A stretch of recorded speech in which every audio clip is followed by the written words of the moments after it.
Assalamualaikum warahmatullahi wabarakatuh. Saya Rifauzi dari kelas AK4202 ingin mempresentasikan tentang Integrating SCM, IRM, dan ERP.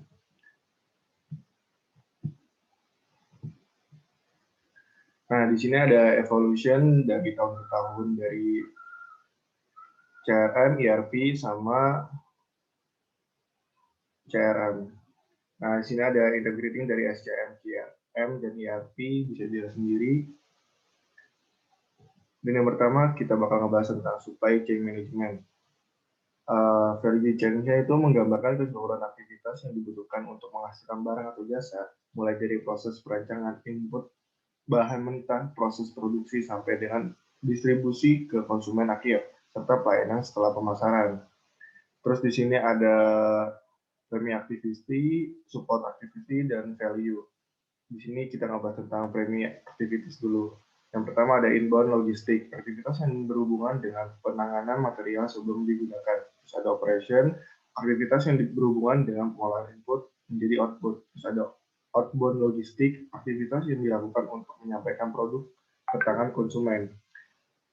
Terus ada marketing and sales, aktivitas yang berhubungan dengan penganggaran konsumen agar tertarik untuk membeli produksi. Terus ada service, aktivitas yang mempertahankan atau meningkatkan nilai dari produk. Di sini ada support aktivitas. Yang pertama ada firm infrastruktur, terdiri dari departemen atau fungsi-fungsi seperti akuntansi, keuangan, perencanaan, dan sebagainya, yang melayani kebutuhan organisasi dan meningkatkan bagian-bagian menjadi sebuah kesatuan. Terus ada human resource management, pengaturan sumber daya manusia mulai dari perekrutan, kompetensi, sampai pemberhentian. Terus ada teknologi development, pengembangan peralatan, software, hardware, prosedur di dalam transformasi produk dari input menjadi output. Terus ada pro recruitment, berkaitan dengan proses perolehan input atau sumber data. Di sini ada gambaran tentang super aktivitas sama primary aktivitas. Nah, General Supply Chain Management, SCM adalah serangkaian kegiatan pengelolaan sebuah aktivitas rantai pemasok yang meliputi koordinasi, penjadwalan, dan pengendalian terhadap pengadaan, produksi, persediaan, dan pengiriman produksi ataupun layanan jasa kepada pelanggan yang mencakup administrasi harian, operasi, logistik, dan pengolahan informasi mulai dari customer hingga supplier. Terus ada pihak yang ikut serta adalah yang bertanggung jawab untuk memaksimalkan customer value dan dapat mencapai keunggulan kompetitif yang berkelanjutan dan efisien. Di sini ada SCM, yaitu ada profit, analisis, manajemen, logistik, time to market, time, distributor, sama pro recruitment. Nah, cakupan SPM adalah pengembangan produk, yaitu melakukan riset pasar, merencanakan produk baru, melibatkan supplier dalam perencanaan produk baru. Terus ada pengadaan, yaitu memilih supplier, mengevaluasi kinerja supplier, melakukan pembelian bahan baku dan komponen, memonitor supplier, membina dan memelihara hubungan dengan supplier. Terus ada perencanaan dan pengendalian, yaitu demand planning, peramalan permintaan, perencanaan kapasitas, perencanaan produksi dan persediaan. Ada operasi atau produksi, yaitu eksekusi produksi, pengendalian kualitas. Terus ada pengiriman dan distribusi, yaitu perencanaan jaringan distribusi, penjadwalan pengiriman, mencari dan memelihara hubungan dengan perusahaan jasa pengiriman, memonitor service level di tiap pusat distribusi. Ini ada komponen SCM. SCM dari Supply Chain Management menurut Urban 2004 terdiri dari 3 komponen utama berikut penjelasannya. Yang pertama ada Upstream Supply Chain Management, yaitu sebuah proses di mana perusahaan mendapatkan supplier dari pihak luar untuk mendapatkan bahan baku. Bagian Upstream Supply Chain meliputi aktivitas dari suatu perusahaan manufacturing dengan para penyalurnya yang mana dapat manufaktur, assembler, atau kedua-duanya, dan koneksi mereka kepada para penyalur mereka. Terus ada internal supply chain management, yaitu sebuah produksi di mana terjadinya perubahan dari bahan baku menjadi sebuah produk. Jadi bagian dari internal mentransformasikan masukan dari para penyalur ke dalam produk keseluruhan organisasi. Terus ada downstream supply chain management, yaitu sebuah proses di mana pendistribusian barang oleh perusahaan ke customer yang dimana biasanya dilakukan oleh eksternal distributor. Di dalam downstream supply chain, perhatian diarahkan pada distribusi, penggudangan, transportasi, dan after sales service. Nah, ini ada proses pada supply chain management. Dalam supply chain management, ada beberapa pemain utama yang merupakan perusahaan-perusahaan yang mempunyai kepentingan di dalam arus barang. Para pemain utama itu adalah supplier, manufaktur, distributor, retail outlet, dan consumer. Terus ada yang satu supplier, itu jaringan bermula dari sini yang merupakan sumber yang menyediakan bahan pertama, di mana mata rantai penyaluran barang akan dimulai. Terus bahan pertama ini bisa dalam bentuk bahan baku, bahan mentah, bahan penolong, bahan dagang, suku cadang, dan sebagainya. Sumber pertama ini dinamakan supplier, dalam arti yang murni ini termasuk juga supplier atau sub-supplier. Jumlah supplier bisa banyak atau sedikit, tetapi supplier biasanya berjumlah banyak sekali. Terus ada yang kedua, itu supplier manufaktur. Rantai pertama dihubungkan dengan rantai yang kedua, yaitu manufaktur atau furnace atau assembler atau fabrikator atau bentuk lain yang melakukan pekerjaan membuat, memfabrikasi, mengassembling, merakit, mengkonversikan, ataupun menyelesaikan barang finishing. Hubungan dengan mata rantai pertama ini sudah mempunyai potensi untuk melakukan penghematan, misalnya inventaris bahan baku, bahan setengah jadi, dan bahan jadi yang berada di pihak supplier. Manufaktur dan tempat transit merupakan target untuk penghematan ini. Tidak jarang penghematan sebesar 40-60%, bahkan lebih dapat diperoleh dari inventory clearing cost, di mana rantai ini dengan menggunakan konsep supplier partnering, misalkan penghematan tersebut dapat diperoleh. Terus ada supplier manufaktur distributor, barang sudah jadi yang dihasilkan oleh manufaktur sudah mulai disalurkan kepada pelanggan. Walaupun tersedia banyak cara untuk menyalurkan barang ke pelanggan. Yang umum adalah melakukan distributor dan biasanya ditempuh oleh sebagian besar supplier chain B. Arang dari pabrik melalui gudangnya disalurkan ke gudang distributor atau wholesaler atau pedagang dalam jumlah yang besar, dan pada waktunya nanti pedagang bisa menyalurkan dalam jumlah yang lebih kecil kepada retailer atau pengecer. Terus ada supply manufaktur, distributor, to retail outlet. Pedagang besar biasanya mempunyai fasilitas gedung sendiri atau dapat juga nyewa dari pihak lain. Gudang ini digunakan untuk menimbun barang sebelum disalurkan ke pihak pengecer. Sekali lagi, di sini ada kesempatan untuk memperoleh penghematan dan membentuk jumlah inventories dan biaya gudang dengan cara melakukan desain kembali pola pengiriman barang baik dari gudang, manufaktur maupun toko pengecer.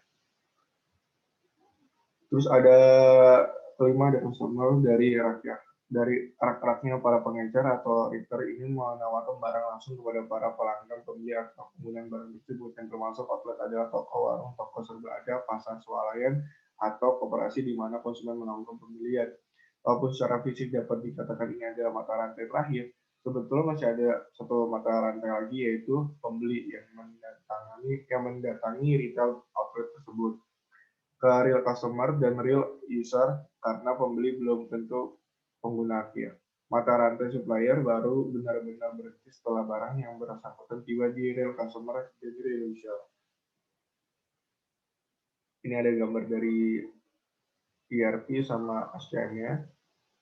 Terus ini ada customer relationship management. Nah, ini customer relationship.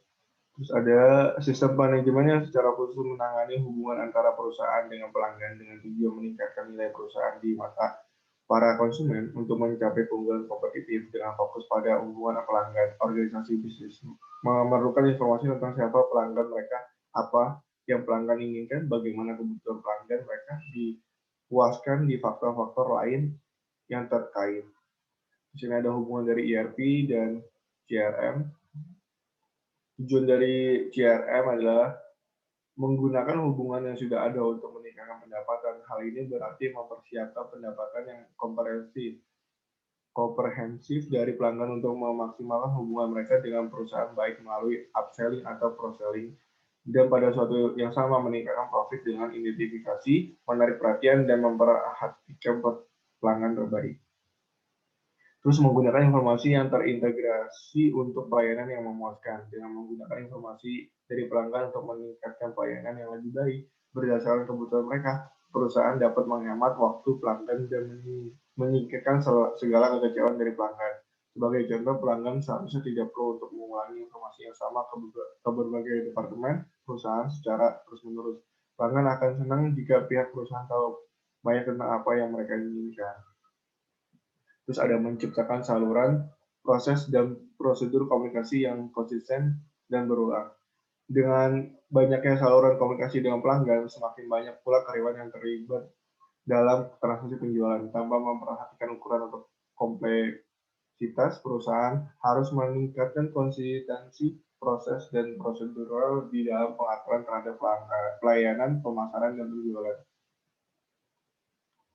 Terus ada mendorong loyalitas pelanggan. Aplikasi CRM memungkinkan perusahaan untuk mendaya gunakan informasi dari semua titik kontak dengan pelanggan, baik via web, call center, ataupun lewat staf pemasaran dan pelayanan di lapangan. Terus ada mengurangi biaya. Dengan kemampuan perusahaan dan penjualan dalam pelayanan, ada biaya yang bisa dikurangi, misalnya dalam memanfaatkan teknologi web. Aplikasi CRM juga memungkinkan penjualan atau pelayanan dengan biaya lebih murah dalam sebuah skema program pemasaran. Terus ada meningkatkan efisiensi operasional. Otomatis penjualan dan proses layanan dapat mengurangi risiko turunnya kualitas pelayanan. Terus penggunaan teknologi web dan call center misalkan akan mengurangi hambatan birokrasi dan biaya serta proses administrasi yang mungkin timbul. Terus ada peningkatan time to market. Aplikasi CRM memungkinkan kita membawa produk ke pasar dengan lebih cepat dengan informasi pelanggan yang lebih baik. Terus ada peningkatan pendapatan. Aplikasi CRM menyediakan informasi untuk meningkatkan pendapatan dan keuntungan perusahaan. Dengan aplikasi CRM, kita dapat melakukan penjualan dan pelayanan melalui website, sehingga peluang dari penjualan secara global dapat perlu menyediakan upaya khusus untuk mendukung penjualan dan penyelenggaraan tersebut. Terus ada dimensi customer relationship management. Identifikasi pelanggan, di mana sebagai perusahaan harus bisa mengidentifikasi pelanggan agar bisa diperlakukan sesuai dengan harapan, serta bisa menjadi ikatan yang saling menguatkan. Membangun daya tarik terhadap pelanggan. Hal ini bisa berbentuk bagaimana cara perusahaan dalam memberikan kesuguhan keunggulan perusahaan sehingga pelanggan atau calon konsumen tertarik untuk datang dan tertarik dengan produk yang ditawarkan. Terus ada mempertahankan pelanggan yang ada. Pelanggan yang sudah menjadi bagian dari perusahaan jaga keharmonisannya dengan memberi fasilitas serta daya tarik tersendiri supaya pelanggan tetap memilih produk perusahaan walaupun banyak saingan di luar perusahaan.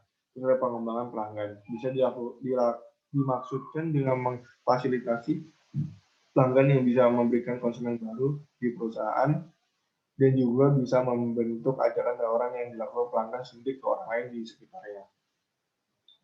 Ini ada manfaat sistem terintegrasi, manfaat terhitung, dan manfaat tidak terhitung. Ini manfaat terhitung, pengurangan inventory dan sumber daya manusia, peningkatan produktivitas, pengolahan order, siklus keuangan, pengurangan biaya teknologi informasi dan biaya pengadaan, peningkatan manajemen keuangan, pendapatan, pengurangan biaya transportasi dan logistik, pengurangan biaya pemilihan, peningkatan kualitas pengiriman produk yang tepat waktu.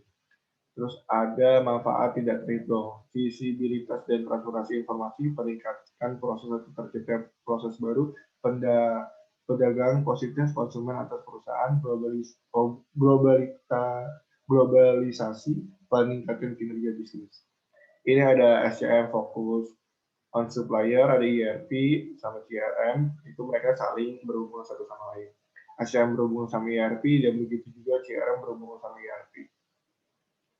Ini ada data warehouse-nya. Dan selesai. Sekian presentasi dari saya.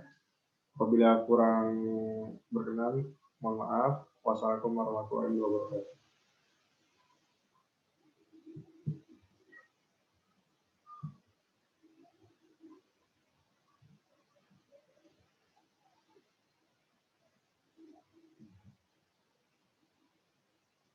Van ini stop recordnya gimana, Van? Ini aja, diketik yang paling atas, view yang kamu anu kan ada pilihan tuh, beberapa pilihan, ketik yang kayak more, terus stop recording. Remote? Oh, nggak ada. Ada kayak titik 3 pokoknya, ada nggak? Terus? Ketik yang